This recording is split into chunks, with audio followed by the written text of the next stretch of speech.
Okay, so today we are going to work our hips, and we're going to divide the hips up into 4 segments. So the front, the insides, the outsides, and then the back. And we have, these are 4 major muscle groups, and we'll be stretching each for 5 minutes. So per leg, we'll do 5 minutes. So one leg we'll do 5, then 5 on the other leg. And by the time we're done, we'll have stretched out all the major myofascial compartments in the hips and the thigh. So let's begin with a half butterfly. This is a pretty standard hamstring stretch. So we have the right leg straight, left foot to the inside of the thigh.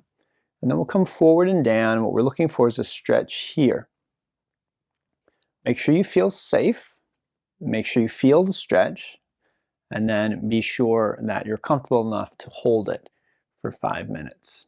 If you have issues with any of these things, get in touch and we can go over the specifics of your situation. Feel free to use support. So under your forehead, your forearms, your left knee. You could also sit on something.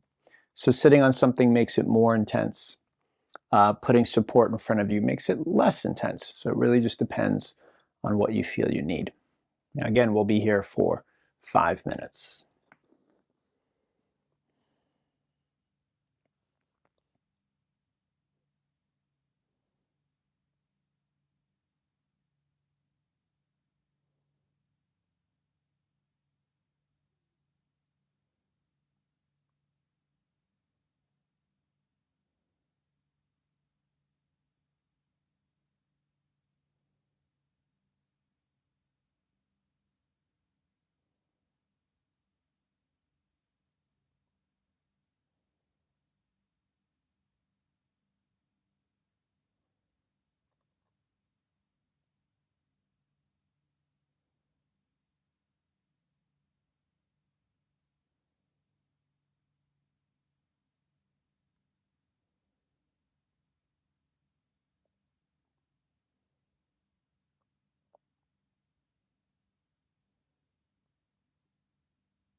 All right, everybody, let's go ahead and switch legs or switch sides. So left leg is straight, right foot to the inside of the thigh.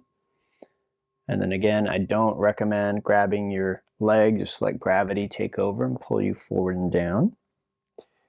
And we are stretching the hamstrings, which are the 4 muscles in the back of the thigh. They are semimembranosus, semitendinosus, biceps femoris long head, and biceps femoris short head. They cross at the knee joint and then up at what's called the ischial tuberosity, which is the base of your pelvis. So they affect when you start using your spine in a forward fold or forward bend like this. So if the hamstrings have a lot of slack and the pelvis can move forward very easily, then the spine doesn't round as much or as quickly. So this has a lot to do with when we're like bending over and when we end up using our spine and when it becomes vulnerable. So hamstring health also affects spine health.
All right, let's rebound.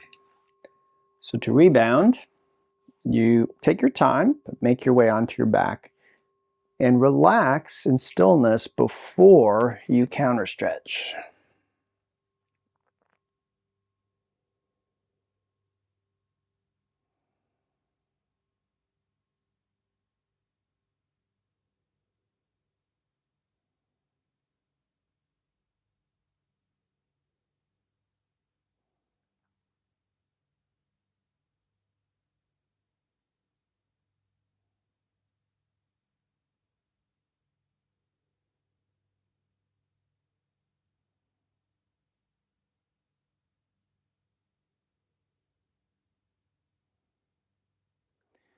Okay, let's bring our legs in for the counter stretch. This is called the leg cradle.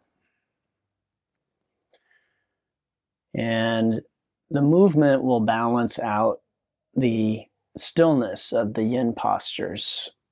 And so if you're feeling a little bit funky, usually you can find a movement that will help bring you some relief.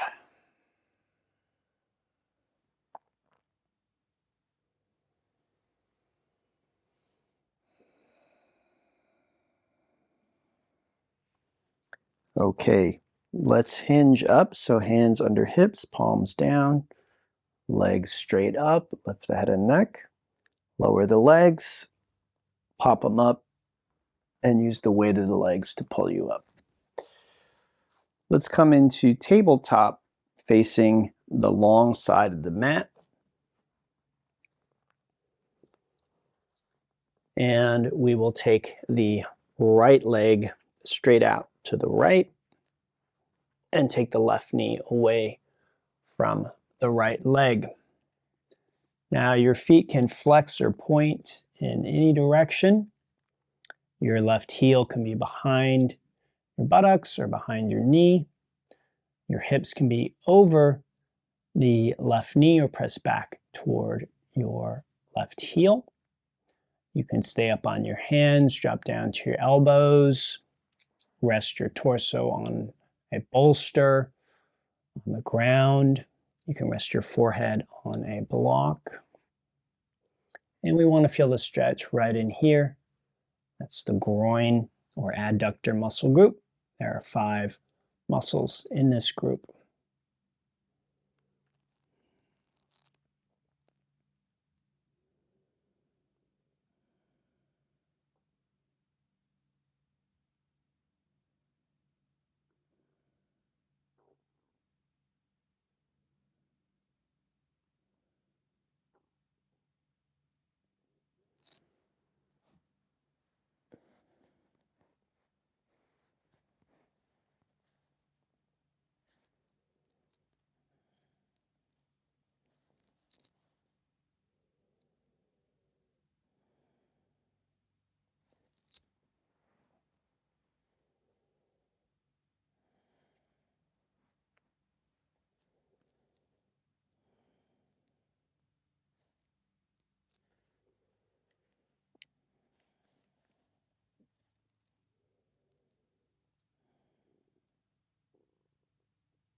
All right, everybody, let's switch sides.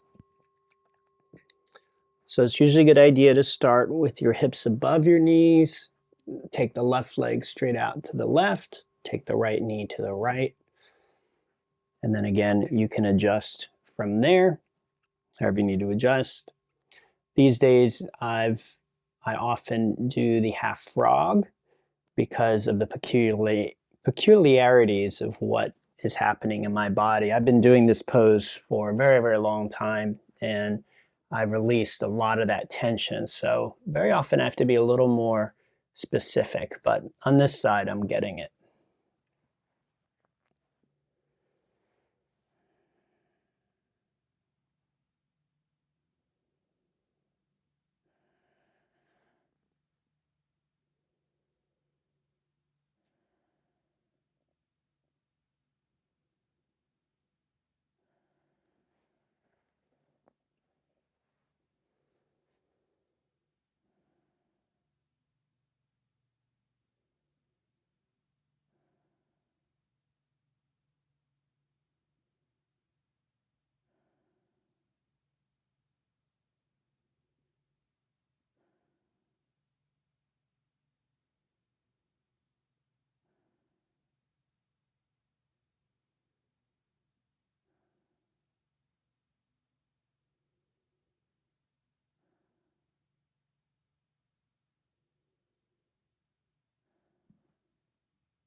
Okay, so let's rebound.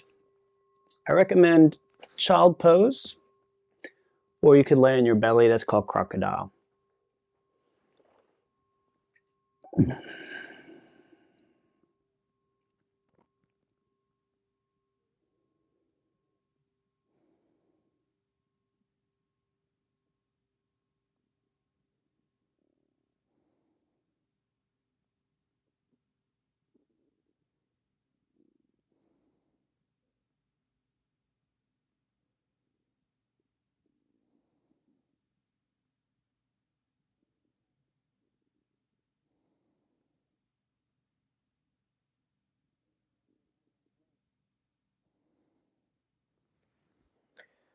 Okay, let's inhale to a tabletop, and we can do the bear. So you can roll your head and neck.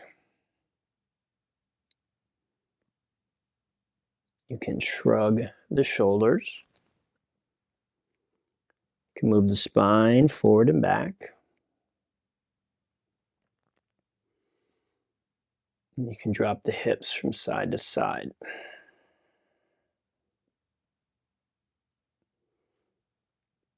Take your time, but once you've stretched out, you can come back into the down dog, and you can roll the toes,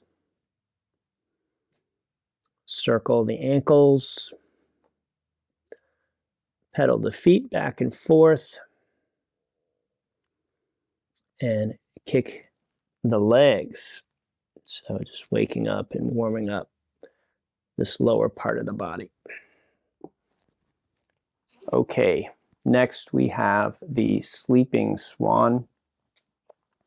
And this will target the glutes, the outside of the hip here. So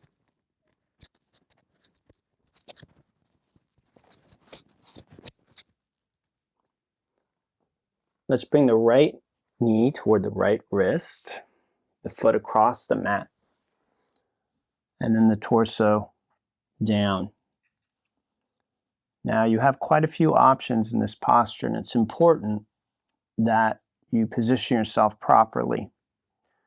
So the front foot could be tucked under your left hip, or it could be drawn up level with your knee so your shin bone is parallel with the front of your mat. It can be anywhere between those two extremes. The right knee can point straight ahead or angle out to the right. The hips could rock to the right, rock to the left, or be squared. And some people like having something under this hip. You can see my hip is elevated. I'm perfectly comfortable and safe with that. But if you don't like the way that feels, you can put something under there, okay? I'll repeat, it's not unsafe to not have something under there. It's perfectly safe. It's perfectly fine. You could put something on your forehead to support it. Head can be quite heavy. In this posture, we're targeting the 10 muscles here on the outside of the hip. This is our largest group of muscles, and it also has our largest muscle, which is the glute max that we're targeting in today's class. So for most people, this produces a nice, satisfying stretch. For a minority of people, it is problematic because of this knee, so the knee that's in front. So be mindful. And I told you all those options. Usually most people can find one of those that works. But if you can't, you could do the figure 4 on your back instead.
Let's switch sides.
let's rebound. So child pose is a good choice, crocodile on your belly, and you could lay on your back if you really wanted to.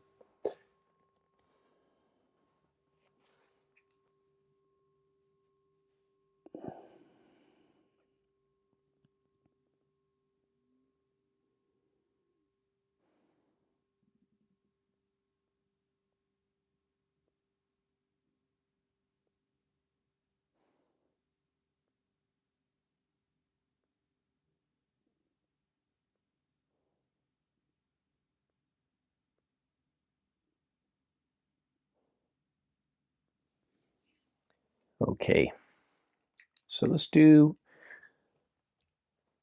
the bear, the down dog, one or the other, or a little bit of both, depending on what you're feeling.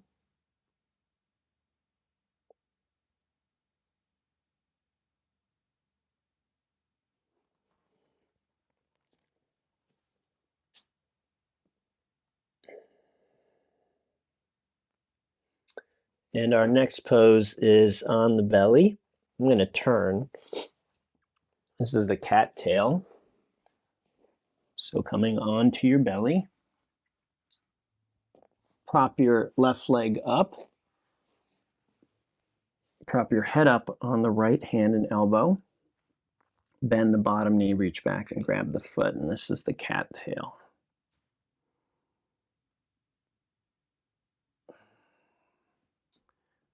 Now the front leg could be straight or bent, it can be high or low.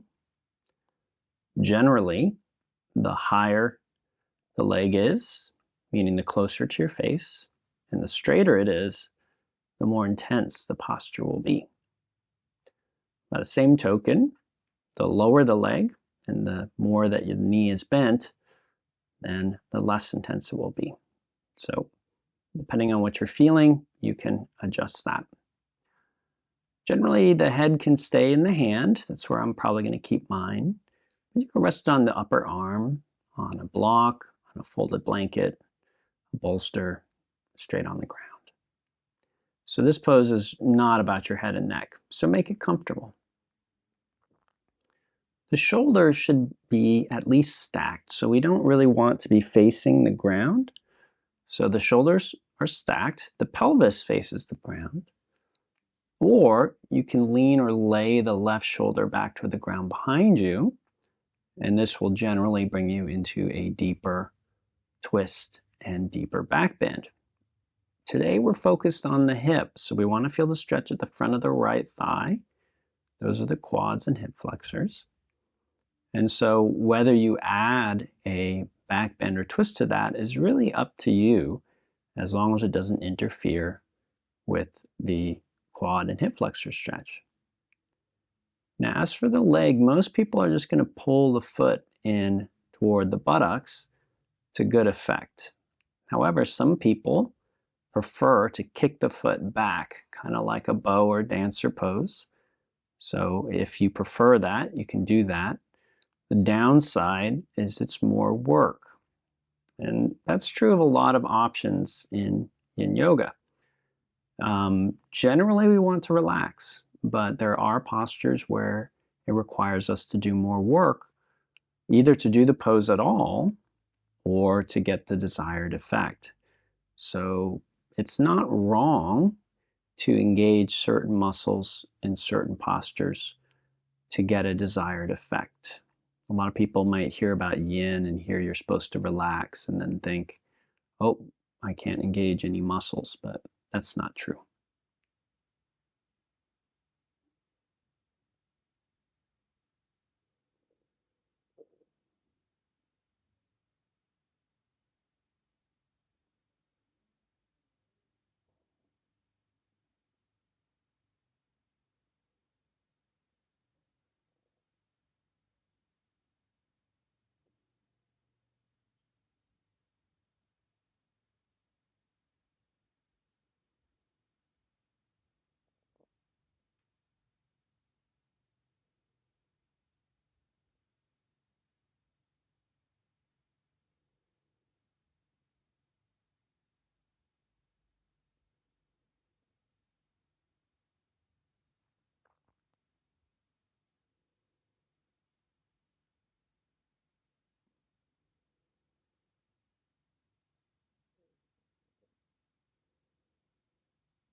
Okay, let's switch sides.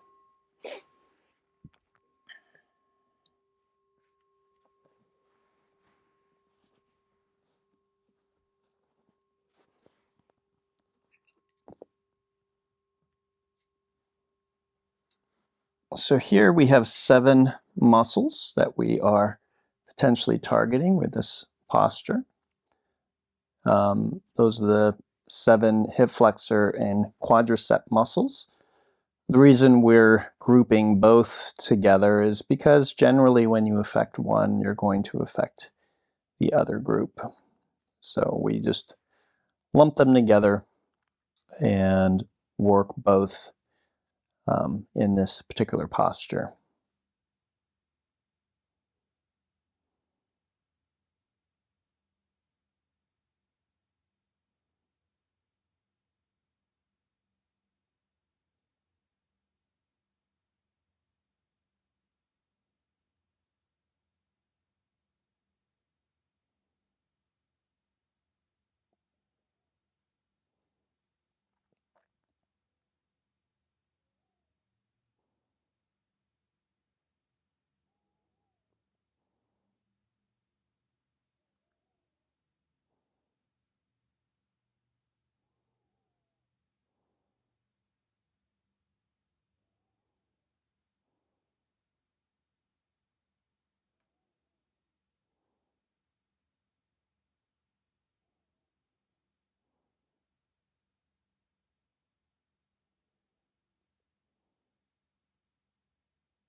Let's rebound.